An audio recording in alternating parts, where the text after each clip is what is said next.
It's time for Falinksi, Patrick Gorman and Jason. Surely it's Falinski-Gorman, come on. All right. I think it's alphabetical, isn't it? And when you're in government, it'll be Gorman-Falinski if I'm still Jason has also been here longer than me. I'm very respect the seniority. I have to play that one. I have to play that one. What a start. Now, that was agreement, but there's not a lot of agreement coming from the Nationals at the moment. Jason Falinksi, Barnaby Joyce and Matt Canavan in a podcast. I'm not sure if you've listened yet.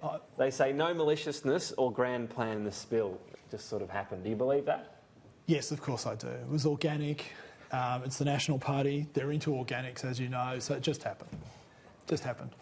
So you sound like you're being rather sarcastic there. No, I'm not being sarcastic. I don't know sarcasm.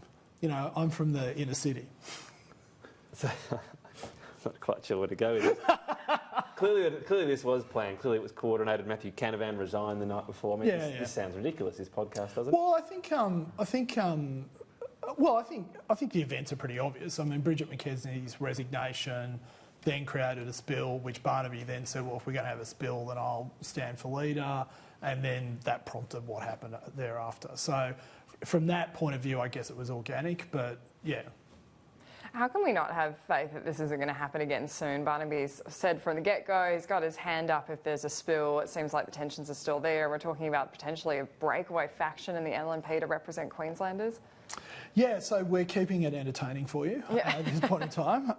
Look, that's the nature of democracy. People are allowed to contest things, ideas get contested, positions get contested, and it will happen in the future. There's no doubt about that, whether it's in the National Party or not. So it will happen in the future? Well, I mean, there could be, I don't know, dinner parties happening as we speak this very week.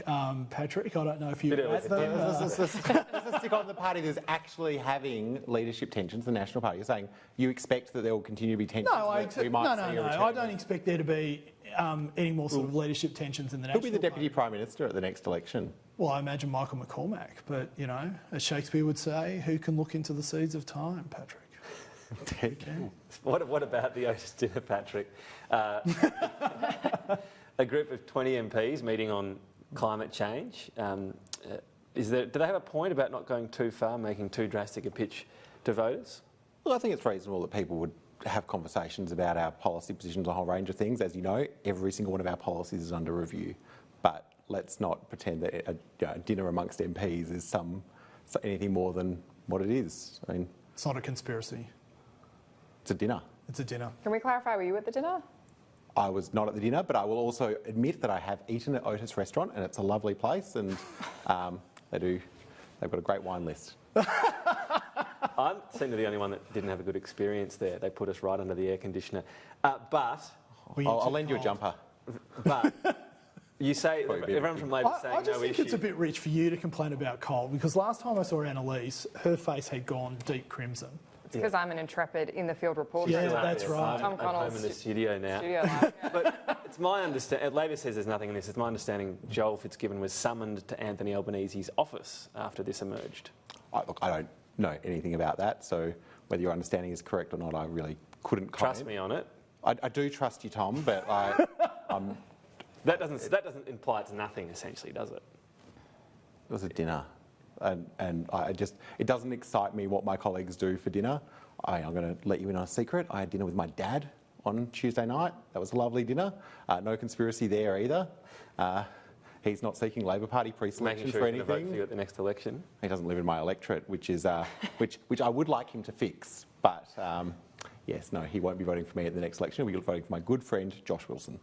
And just on the substance of the issue with the Nats as well, Jason Falinksi, so Collinsville is expected not to be viable. If that's the case, should that be the end of any government money towards coal-fired power in Australia? So are you talking about sort of taxpayers building a coal-fired power? But even the viability. What if there's a push after that? Well, let's see if one's viable in New South Wales. Should this be the end of the discussion if this one's not viable? I've got to be honest and say I don't think that this is the role for the Commonwealth Government. This is really a role for state governments. That's where they're traditionally the level of government that have built and operated, power plants. In New South Wales, They've had a free market for quite some time, the same in Victoria.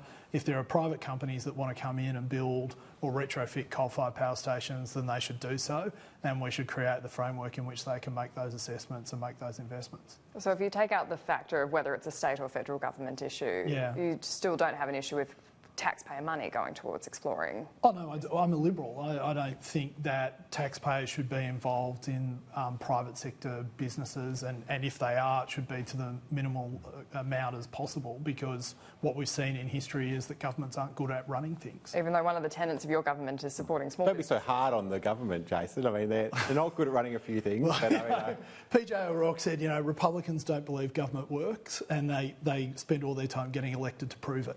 So, I feel like you must have bought, quote, toilet paper this week or something. No, that's unfair. That's unfair.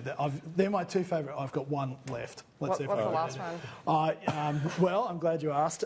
It's good judgment comes from experience, and experience, well, that comes from bad judgment.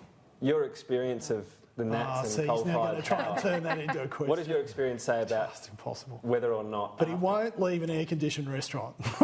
If this is found not to be viable, Matthew Canavan said he'll accept that decision. Is that something that they need to hold to? They've got the $4 million for the viability. If it's not, well, they need to stop saying there's a government role in coal-fired power. Yeah, I think that's right. I mean, that's... Any proper government decision needs to... you need to undertake a feasibility study first. We're doing that. If that's what the feasibility study comes back and says, Matt has said, well, that's the end of that. So that's where we're at. Yeah, I'm sure it's going to be the end. Matt is very happy being a backbencher, just as Barnaby Joyce is very happy being a backbencher, just as Bridget McKenzie is very happy being a backbencher. I, for the record, am happy being a backbencher, but I think in the National Party you've got a lot of people who are, looking for any avenue to cause division, to cause tension within the National Party, and then to push it onto the Surely you Liberal must have Party. aspirations beyond backbench at some point in your No, career. ambition's just a curse in the National Party. It doesn't exist in the Labor Party. No ambition at all. Is that... I've been, So anyone watching this... no, I've been very open. You'd never want to be anything other than a backbencher. Oh, look, I'd love to be a government minister one day. Not in that government, but that's a bit but I think, realistically, What I'm ministry very. would you like to have? In what area? I think, something that helps the Australian people. Oh, come on. Come on. That's a good answer. Can I use that? An economic Use that. portfolio? You can quote me next time. But no, Come on. But no, I'm not sitting around like part of it is every you day. don't Like, have What's anything. next? You just want to give 110% as well? Are you suggesting though that there's a ministerial portfolio that doesn't help the Australian people? no, I'm not. Okay, so there's none where you'd say, actually we'd be better off Jane without Alisa, that. can you think of any that don't help the Australian people? Well, I mean, my opinions are quite something No, irrelevant. Pat and I would like to. And I'd like Jason to be a government minister one day. Oh, thank you, Patrick. That's very kind of you. I've said that That's before, just so and you I'll say it could again. interrupt me in question time, though. Isn't it? Let's Oh yeah, no, I look forward to regular deliveries of 3-minute blocks. Unfortunately, as yet on AIM Agenda, we don't hand out promotions, but we're doing our best. You should bring in a time limit here, though, On what? Well, for how on long? answers. Oh, okay. Yeah. On the whole thing. Well, I tell you, we're not getting anything in. Normally by now they'd be saying rap. Maybe they're enjoying it in the studio. I just want to ask finally about emerging issues with the building of submarines. Naval Group apparently didn't know the Australian market before they joined the program, and now it's a lot harder than they thought. Yeah. Is there a genuine thought of a plan B here, that this whole thing might not be viable? Well, I mean, that's the question. That is a question for the government. What we've seen, though, is that this is sort of the timelines have blown out under this government by about 10 years. There are great shipbuilders and technology companies in Australia who should be involved in this program. I'm really worried that the jobs that have been promised won't be delivered, and that just seems to be because the government hasn't managed this contract as tightly as they should have. It is concerning.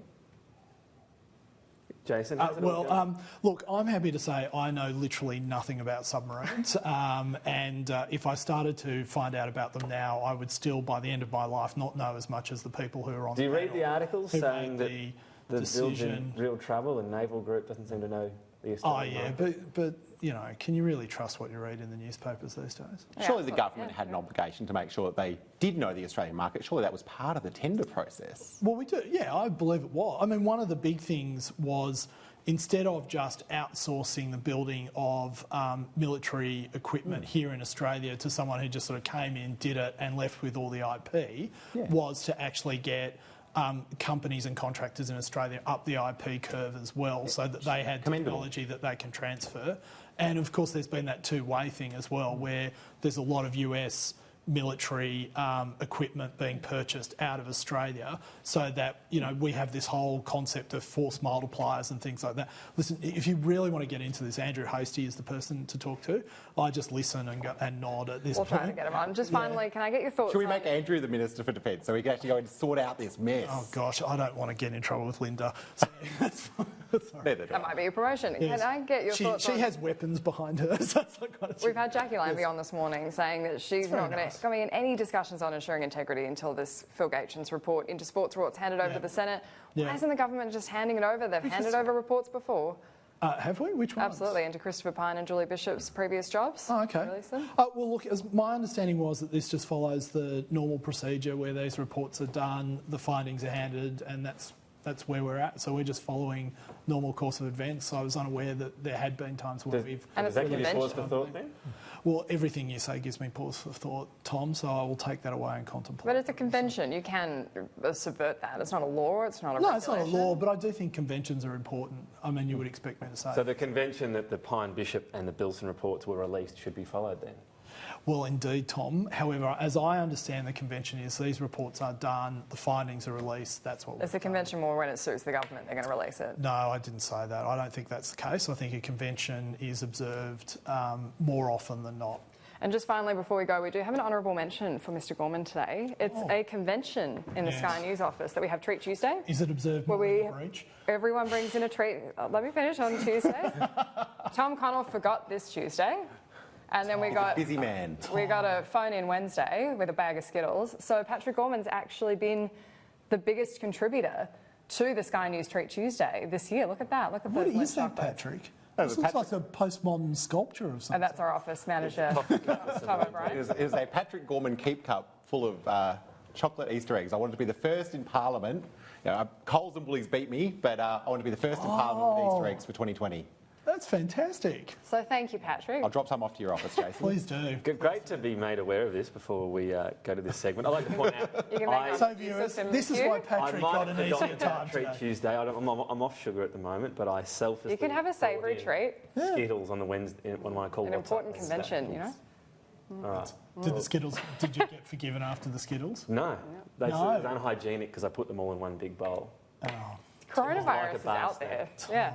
All right. We are well and truly done. Patrick, you need to, you know, give him some tips. I'll give him some tips. Yeah. We'll let you get off and read some newspapers. Thank you. You can decide if you want to be a backbencher or not. And we'll talk in a couple of weeks. When we come back... But just promise us, even if we do become ministers, we can still come back. You and talk to certainly you may. guys. Okay, thank you. Okay. Well, that's all right then. Take this. Come on, let's get to a break.